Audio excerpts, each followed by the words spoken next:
Break news చూస్తున్నాం. Haryana assembly ఎన్నికలపై రాహుల్ గాంధీ సంచలన ఆరోపణలు చేశారు. 25 లక్షల ఫేక్ ఓట్లతో బీజేపీ హర్యానాలోని ప్రతి 8 ఓట్లలో ఒకటి నకిలీదని రాహుల్ ఈ నేపథ్యంలో ఆరోపించారు. బీజేపీ విజయం కోసం ఎన్నికల సంఘం సహకరిస్తోందనేటువంటి ప్రధాన ఆరోపణ చేశారు రాహుల్. డూప్లికేట్ ఫేక్ ఓటర్లతో బీజేపీ విజయం అనేటువంటి ఆరోపణలు అయితే చేస్తున్నారు. ఒకే మహిళ పేరుతో 223 ఓట్లని రాహుల్ అన్నారు. ఫేక్ ఓటర్ల జాబితాలో బ్రెజిల్ దేశ మోడల్ కూడా ఉంది అనేటువంటి మరొక ఆరోపణ చేశారు. రాయ్లోని ఓ పోలింగ్ బూత్లో ఆ మోడల్ 22 సార్లు ఓటు వేసినట్లుగా రాహుల్ ఆరోపణలు చేసినటువంటి బ్రేకింగ్ న్యూస్ చూస్తున్నాం. So what is the big picture of Haryana? Big picture is 2 crore total voters, vote chori of 25 lakhs, possibly more, but confirmed bias of 25 lakhs. That means 1 in 8 voters in Haryana are fake, right? That's 12.5%. And despite all this, the Congress party loses by 22,000 votes, right? So here is an example. Fake photos. One photo, one assembly, 100 votes.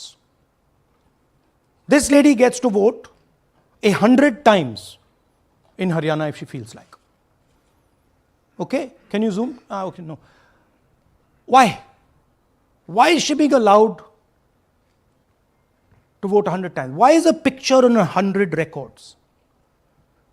This is to create space. This is to create space so that anybody can vote, so that BJP people can move and vote. They can come from other states and vote. This is all to create space. And I'm going to show it to you and prove it to you without any doubt. You're going to walk out of this room saying, I have no doubt about what Mr. Gandhi said. Can someone come? Can two people come up? I want to ask you a question. You want two journalists? Yeah. Aye. Aye. Come. Here's a polling list of Haryana. Standard polling list of Haryana. आइए come hello ये normal Haryana की polling list है जी. इसमें आपको कुछ अजीब सा लग रहा है? Can you see something strange? हाँ, जूम इन थोड़ा सा कीजिए. नहीं यहां से दिख जाएगा आपको. अमरजीत कौर. मल्टीपल नेम्स कहाँ है? Multiple names. हाँ. Very good. हाँ ठीक है.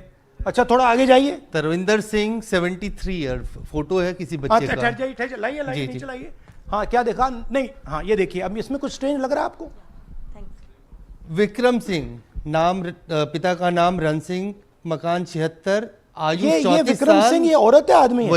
वही मैं राहुल जी मैं आपको बता रही हूँ. औरत है, महिला है और उम्र भी 34 साल दिखाया जा रहा है. इनकी उम्र देख के लगता है कि कम से कम 65-70 साल की हो. अच्छा ये 9 जगह आ रही है. 9 जगह है. 9 places. अच्छा थोड़ा और दिखाओ. రైట్గా హర్యానా అసెంబ్లీ ఎన్నికలపై రాహుల్ గాంధీ చేసినటువంటి సంచలన ఆరోపణలు, అలాగే బ్రెజిల్ దేశానికి చెందినటువంటి మోడల్ కూడా ఇక్కడ ఓటు వేసిందనేటువంటి మాట. ఆ మోడల్ 22 సార్లు ఓటు హక్కును వినియోగించుకుందనేటువంటి ఆరోపణ కూడా చేస్తూ ఉన్నారు రాహుల్. దీనికి సంబంధించి మరిన్ని అప్డేట్స్ మా కరెస్పాండెంట్ కిరణ్ అందిస్తారు. కిరణ్, సాక్ష్యాధారాలతో సహా క్లియర్ కట్గా రాహుల్ గాంధీ ఇచ్చినటువంటి డెమాన్స్ట్రేషన్ ఏంటి, ఎలా చూడాలి దీన్ని? మురళి, 2024 పార్లమెంట్ ఎన్నికల్లో ఓట్ చోరీ జరిగిందంటూ రాహుల్ గాంధీ తీవ్ర ఆరోపణలు చేస్తున్నారు. ఆయన మహారాష్ట్ర, హర్యానాతో పాటు దేశంలో వివిధ రాష్ట్రాల్లో, ఏదైతే కర్ణాటక రాష్ట్రంలో మాకు రావాల్సిన సీట్లు రాలేదు, తెలంగాణ రాష్ట్రంలో గెలవాల్సిన ఎంపీ సీట్లు గెలవలేకపోయాము, గుజరాత్ లో కేవలం 1 సీటు గెలిచాము, మధ్యప్రదేశ్, రాజస్థాన్ లాంటి రాష్ట్రాల్లో మేము ఖాతా కూడా తెరవలేకపోయాము. దీనికి అంతటికీ బీజేపీ కారణము, బీజేపీకి మద్దతుగా ఉన్న ఎన్నికల సంఘం కారణము. ఎన్నికల సంఘం ఓట్ చోరీకి పాల్పడడంతోనే బీజేపీ ఎన్నికల్లో గెలిచిందంటూ ఆయన తీవ్ర ఆరోపణలు చేస్తున్నారు. గత కొద్ది రోజులుగా వివిధ రాష్ట్రాల్లో ఆయన పర్యటిస్తున్నారు.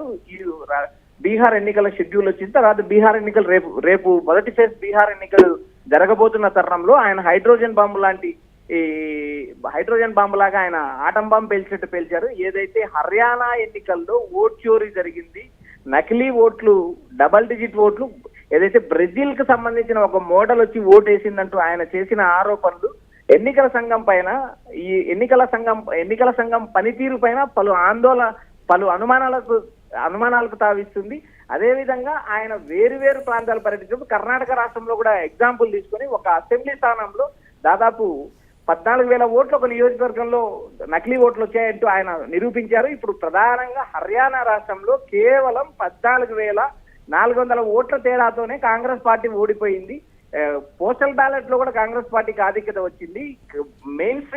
మెయిన్ ఏదైతే ఈవీఎం స్టార్ట్ అయిన తర్వాత ఓట్ చోరీ జరిగింది. ఈ ఓట్ చోరీ జరగడం వల్లే హర్యానాలో బీజేపీ అధికారంలోకి వచ్చింది, మహారాష్ట్రలో బీజేపీ కూటమి అధికారంలోకి వచ్చింది. దేశవ్యాప్తంగా ఈసీ ఓట్ చోరీకి పాల్పడడంతో బీజేపీ ఎన్నికల్లో గెలుస్తుందంటూ ఆయన చేసిన వ్యాఖ్యలు ఇప్పుడు ఈసీ పనితీరు మీద ఈసీ పనితీరు మీద పలు అనుమానాలకు దారితీస్తాయి. అయితే గతంలో కూడా ఎన్నికల సంఘం ప్రకటించింది, రాహుల్ గాంధీ కేవలం మాపై ఆరోపణలు చేస్తున్నారు, ఈ ఆరోపణలకు సాక్ష్యాధారం ఇవ్వలేదంటూ ఈసీ ఆరోపించింది. అయితే రాహుల్ గాంధీ తన ప్రసంగంలో కూడా ఆయన క్లారిటీగా ఒక విషయం చెప్పారు. నేను కర్ణాటకకు సంబంధించిన ఎలక్షన్ డేటాను, మహారాష్ట్రకు సంబంధించిన ఎలక్షన్ డేటాకు సంబంధించిన అఫిడవిట్ ఎన్నికల కమిషన్ కి ఇచ్చాను. ఇప్పటి వరకు ఎన్నికల కమిషన్ ఎలాంటి చర్యలు తీసుకోలేదు. అయితే ఎన్నికల కమిషన్ కొన్ని సంస్కరణలు చేపట్టింది. ఆ సంస్కరణలు కూడా కేవలం రాహుల్ గాంధీ ఆరోపణలు చేసిన తర్వాతనే ఈసీ కొన్ని సంస్కరణలు చేపట్టింది. ఏదైతే ఈవీఎం పైన అభ్యర్థి కలర్ ఫోటో గుర్తించడం, కలర్ ఫోటో ముద్రించడము, తర్వాత ఫామ్ 19A ఆన్లైన్ లో పెట్టడం, ఏదైతే ఒక ఓటర్ జాబితా నుంచి తొలగించాలంటే ఆ ఓటర్ కి లింక్ ఉన్న ఫోన్ నంబర్ కు మెసేజ్ వెళ్తుంది. ఆ మెసేజ్ కి వచ్చిన ఓటీపీ, ఓటర్ ఐడికి ఉన్న ఓటర్కి వచ్చిన ఓటీపీ మెసేజ్ రెండు కరెక్ట్ గా ఉన్నప్పుడు మాత్రమే ఓటు డిలీట్ అవుతుంది అంటూ ఈసీ కొన్ని సంస్కరణలు తీసుకొచ్చింది. ఈ సంస్కరణలు తీసుకువచ్చినా కూడా కేవలం ఎన్నికల సంఘమే బీజేపీని ఎన్నికల్లో గెలిపిస్తుందంటూ ఆయన కిరణ్, బీహార్ ఎన్నికల ముందు పేలుస్తున్నటువంటి సరే అణుబాంబు అంటారా, హైడ్రోజన్ బాంబు అంటారా, ఆ సంగతి పక్కన పెడితే అసలు ఏంటి, ఎంతవరకు ఇంపాక్ట్ చూపిస్తుంది అనేటువంటి మాట, డెఫినెట్గా ఈ ఎఫెక్ట్ అనేది బీహార్ ఎలక్షన్లలో ఖచ్చితంగా ప్రతిబింబిస్తుంది అనేటువంటి మాట వినిపిస్తుంది. దీన్ని ఎలా చూడాలంటారు? మురళి, కాంగ్రెస్ పార్టీ ఒక స్ట్రాటజికల్ గా బీహార్ ఎన్నికలకు ముందు ఒక ఎన్నికల సంఘం పైన రాహుల్ గాంధీ తీవ్ర ఆరోపణలు చేశారు. ఈసీ పనితీరునే ఆయన ప్రశ్నిస్తున్నారు.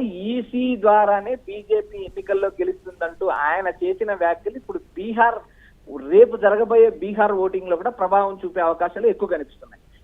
ఈ రోజు రాహుల్ గాంధీ ప్రసంగం చేయడం, ప్రెస్ మీట్ పెట్టడంతో రేపు జరగబోయే ఎన్నికల్లో ఎలాంటి అక్రమాలకు పాల్పడకుండా ఈసీని డిఫెన్స్ లేకి నెట్టారు అంటూ కాంగ్రెస్ పార్టీ శ్రేణులు ప్రచారం చేస్తున్నాయి. దేశవ్యాప్తంగా జరిగిన పోలింగ్ ఒక తీరు, ఇప్పుడు బీహార్ లో జరగబోయే పోలింగ్ లో ఎలాంటి పరిణామాలు సంభవించకుండా కాంగ్రెస్ పార్టీ ముందస్తు చర్యలు తీసుకున్నది. ఓటుకు సంబంధించిన మ్యాపింగ్ కంప్లీట్ చేసింది. ఆర్జేడీ పార్టీతో కలిపి క్షేత్రస్థాయిలో పోలింగ్ బూత్లకు వెళ్ళింది. అక్కడ కాంగ్రెస్ పార్టీ 100 మంది ఓటర్లకు ఒక ఇన్ఛార్జ్ నియమించుకుంది. క్షేత్రస్థాయిలో నకిలీ ఓట్లు ఎక్కడెక్కడ ఉన్నాయో ఐడెంటిఫై చేసింది.